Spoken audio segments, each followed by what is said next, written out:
ошо биз менен иштеш баштайм деген акелерибиз болсо, досторубуз, туугандарыбыз болсо, биринчи машинабызды биз өзүбүздүн условия менен беребиз. Андан кийинки машиналарга, то есть менин атыман 20%, сизден келген балдардын атыңыздардан болсо 20% арзандатуураак кылып беребиз. Турбу? Мен канчалык көп тартсам, машинелердин баасы түшөт. Мына бул инибиз айтты, буюрса биринчи машинесин алган болсо, кийинки машинесине 20% скидка деп атат. Демек, бул тармакты көбүрөөк тартыш керек. Сиздер туура түшүнүңүздөр. Мен тарткан сайын сен ушул эле тармакты тартып берет экенсиң дегендер болуп атты. Значит, көбүрөөк тартыш керек. Бул инибизди көрүп, эртең дагы бир башка жактардан же буга чейинки тарттырган жерлерден баасын арзандатат. Ассаламу алейкум, ардактуу Нуркейджи YouTube каналынын каталуучулары, көрүүчүлөрү, кутмандуу кушак күнүңүздөр менен.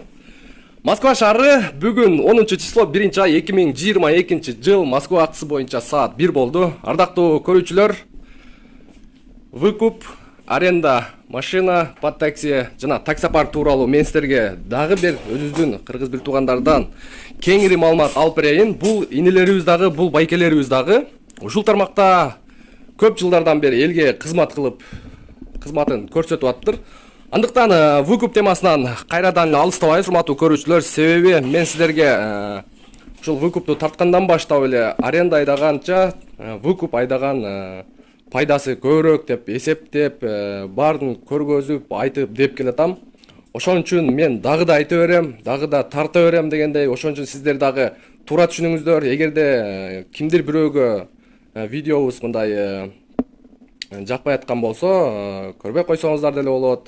Баягындай айтканда зордомой жок, сыйламай бар. Ар ким өзүнүн шартына карап, ушул сферада иштегендер кеңири маалыматты азыр сиздер менен чогуу көрөбүз.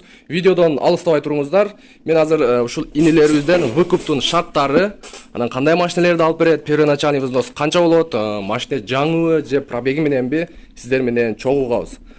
Ассаламу алейкум. Баштай бер анда. Биздин аты жөнүбүз Ильяс.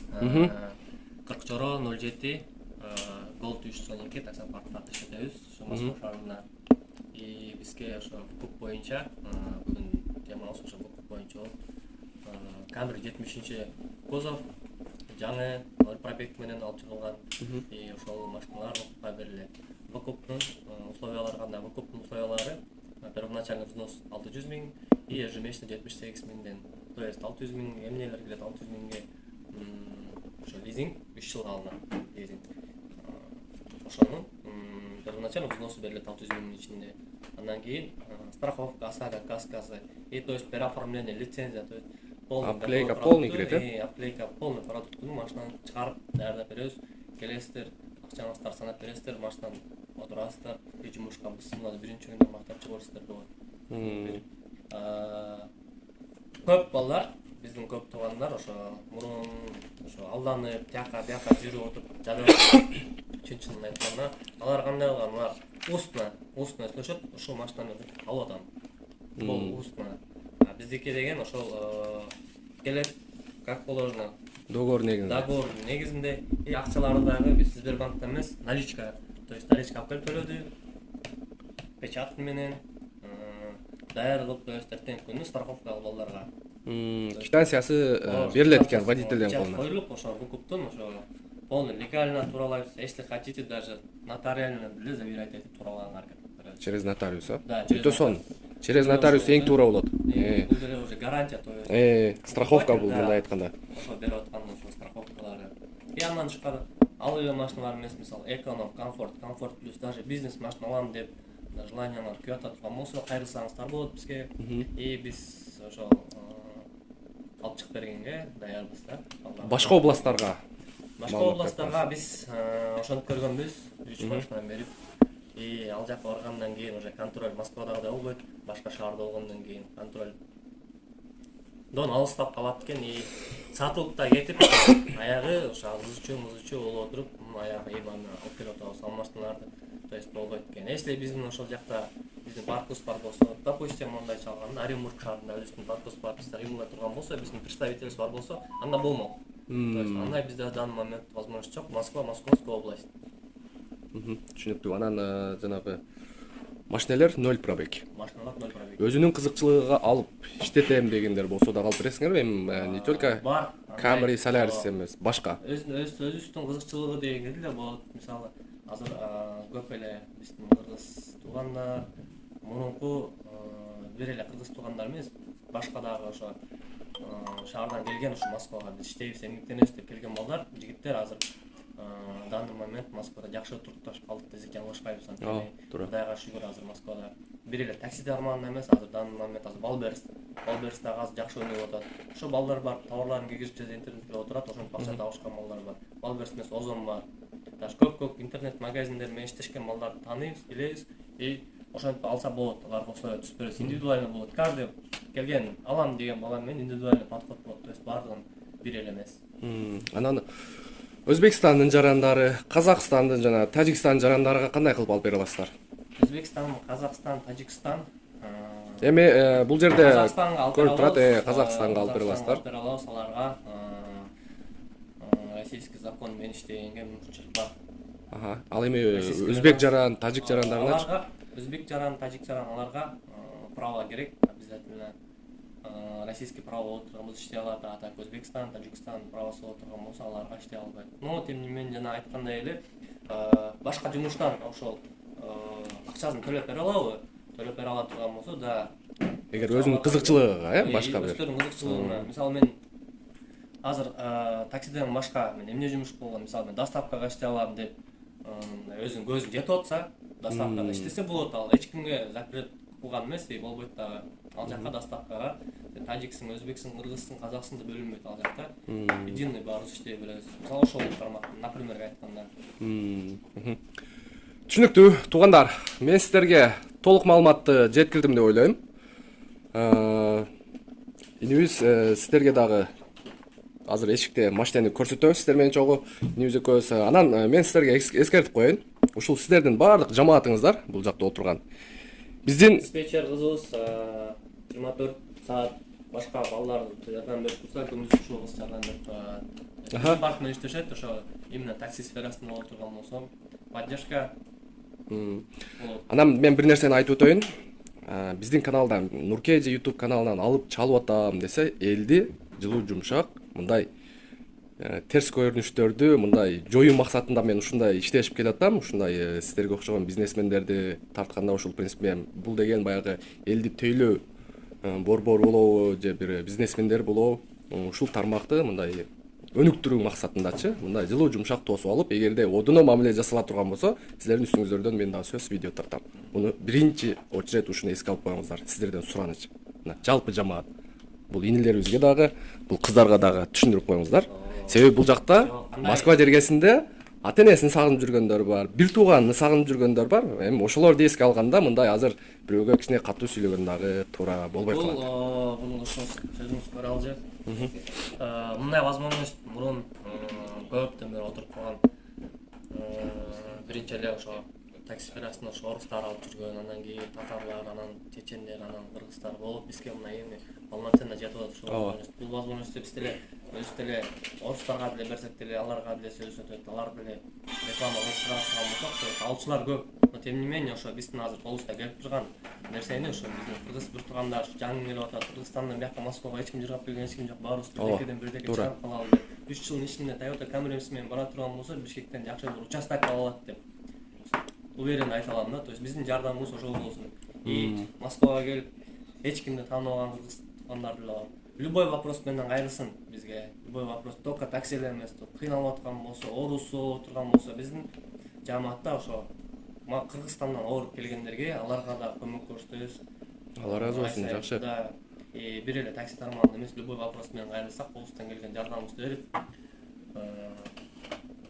кол сунабыз. То есть бул жанагы мисалы ошондой байттел, ошондой сиз айткан кишилер да бар. Андай жеткизет, действительно жеткизет. Жаңы билбеген адам бизде кыргыздар битке уялчак келебиз. Билбейсиңби, сура, чок, как, эмне кылыш керек? Ошол нерселердин баарын туура түшүндүрүп, бир эле байттел, бир айдын ичинде 50 000 штраф алып келген. Бир эле байттел 50 000 штраф. Ал байттел менен тигинден айтасың, мындай айтасың. Тарта албайт. То есть бул таксинин дагы тарта турган балдардын өздөрү бар. То есть аларда тың балдар керек, өжөрлүү балдар керек. Мисалы такси тармагында Мыждан керек мындай айтканда. Мындай голодный балдар болот. Биз деле өзүбүз деле ошондой болуп келгенбиз Москвага, голодный болуп. ачка калганда эле күндөбүз болгон. Азыр Кудайга миң метр шүгүр. Аракетке берекет, баягы жакшы сөз бар го. Жаман ойлобосоң, жакшы ойлой албасаң дагы жаман ойлобо. Жаман сөз, жакшы сөз сүйлөй албасаң дагы жаман сөз сүйлөбө дегендейчи Кыргызстанда. Поддержка, бири-бирибизге поддержка бере турган болсок, биз өзүбүздү өсөбүз. Мисалы бизге башка мамлекеттен келип бизди өстүрбөйт, же башка кишилер келип өстүрбөйт. Биз өзүбүз бири-бирибизге жардам берип, ошол тил өсө турган элбиз. Баарыңар туура түшүнөт деп ойлойм. Баарыңарды дайыр жол, жаңы жылыңар менен 2022 жыл майлуу сүттүү жылдардан болсун жигиттер. Эшигибиз ачык, постоянно келип машина боюнча дагы любой вопрос боюнча дагы айлансаңыздар болот. Колубуздан келген жардамыбызды беребиз. Мына туугандар, эшикке чыгайлы, машинени бир сыйра обзор кылайлы. Уктуңуздар, көрдүңүздөр, урматтуу көрүүчүлөр, ушул офиске келип кеңири маалыматты алсаңыздар болот. Ылдыйга мен телефон номерини, WhatsApp номерини калтырып коем. Telegram болсо Telegramды калтырып коем. Бизден Тажикстан, Өзбекстан жарандары үчүн Telegram өтө маанилүү.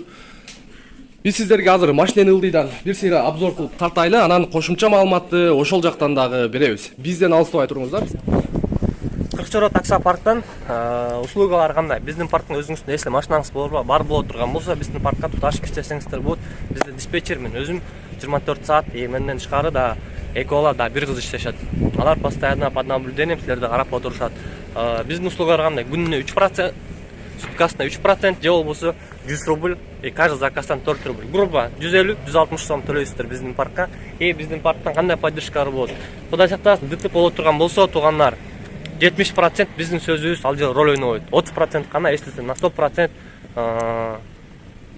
баягы күнөөсүз сеники туура, сеники прав боло турган болсоң, ошондо гана ГАИ кызматкерлери силердикин тооролоп берет. А так 70% бизди аракет кылышат, то есть күнөөлүү кылганга.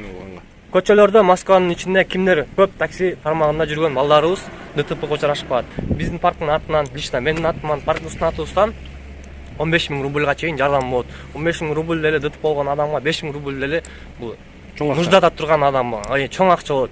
Өзүбүз барабыз, документке түшүнмөгөн боло турган болсо, өзүбүз барып колубуздан келген жардамыбызды беребиз. Эсти биз бар болсак да биздин паркта балдар жөнөтөбүз. Постоянно жардам өзүбүздүн водительдерибизге жардам берип, кылып деле келатабыз.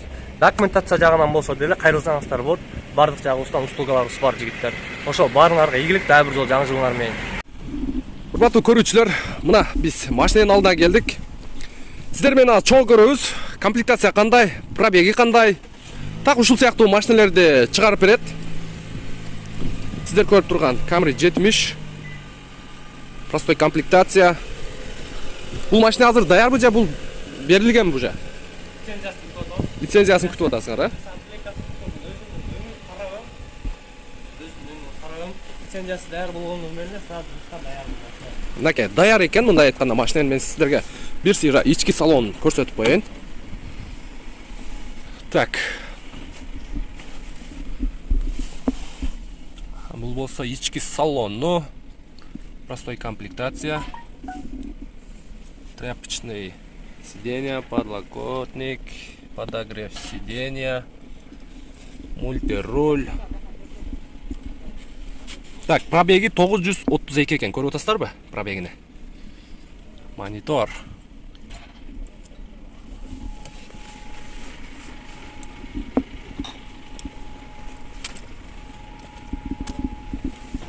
Так, арткы салону.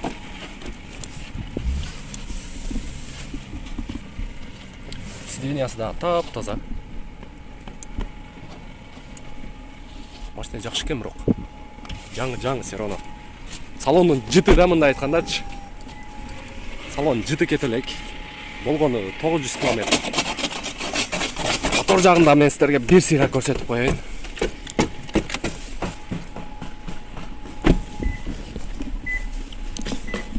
Капот ачылабы экен, ачылат экен. Токар туруп калыптыр. Охо, бул эч ким ача элек го дейм. Көрдүңүздөрбү? Кап-кара жылтырайт.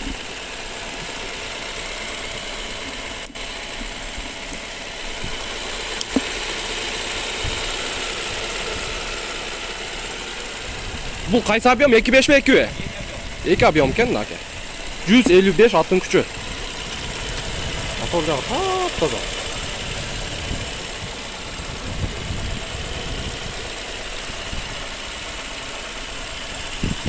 багаждагында бир сыйра көрсөтүп коеюн сиздерге.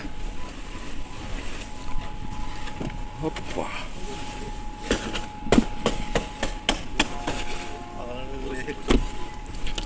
Так, бул болсо багажы, резной полиги бар экен.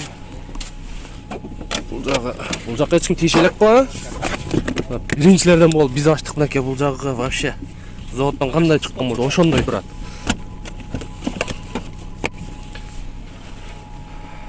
Так, жакшы. Кошумча маалыматың барбы? Болса айтып кой. Кошумча маалымат ошол. Буюрса, жакынкы 10 күн ичинде даяр болот. Онуна чейин эмелер иштешпейт. Машиналар бүтүп калдык. Буну жаңы жылдын алдында эле чыгарганбыз. Жаңы жылдын алдында болбой калганына байланыштуу баягы документтерин даярдаганга, съемка тартканга сүйдө көп болуп кетти жаңы жылдын алдында. Азыр возможность болуп тур, азыр деле кеч эмес мисалы. Өзүңүздөр көргөндөй машиналар даяр наличие. Кайрылсаңыздар болот.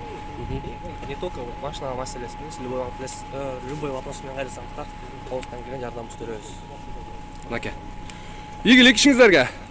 Мен ойлойм, сиздер дагы анча-мынча кыргыздын муктаждыктарын чечесиздер. Колубуздан келген жардамыбызды чечип бергенге аракет кылабыз. Мына, туугандар, кайрылып бересиздер. Не только такси тармагына, башка тармактардан деле колубуздан келишинче жардам беребиз дейт. Кийинки видео боюнча айтып коеюн. Мурдакы видеолордо мен сиздерге Camry, ак Camry менен кара Camry'ни обзор кылып тартканмын өкүп боюнча.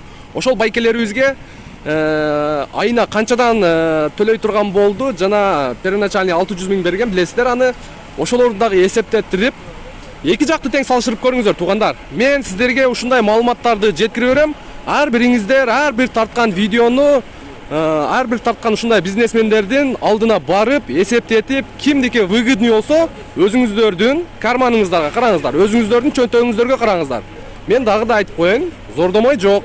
Ар ким өз каалоосу, таксинин иши деле оңой эмес, мындай айтканда. Мындай гыждандуу балдар керек. Ошон үчүн кийинки видеодон жолугушканча, ассалому алейкум.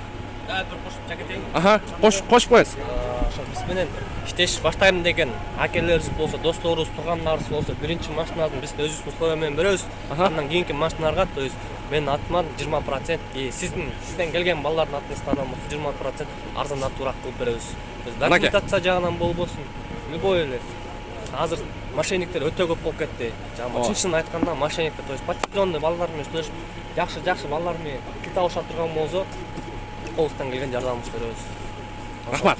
Мына туугандар, уктуңуздарбы? Мен канчалык көп тартсам, машинелердин баасы түшөт. Мына бул инибиз айтты, буюрса биринчи машинесин алган болсо, кийинки машинесине 20% скидка деп атат. Демек, бул тармакты көбүрөөк тартыш керек. Сиздер тура түшүнүңүздөр. Мен тарткан сайын сен ушул эле тармакты тартып берет экенсиң дегендер болуп атты. Значит, көбүрөөк тартыш керек. Бул инибизди көрүп, эртең дагы бир башка жактардан же буга чейинки тарттырган жерлерден баасын арзандатат. Сиздер менен мен коштошомон да. Кийинки видеодон жолугушканча.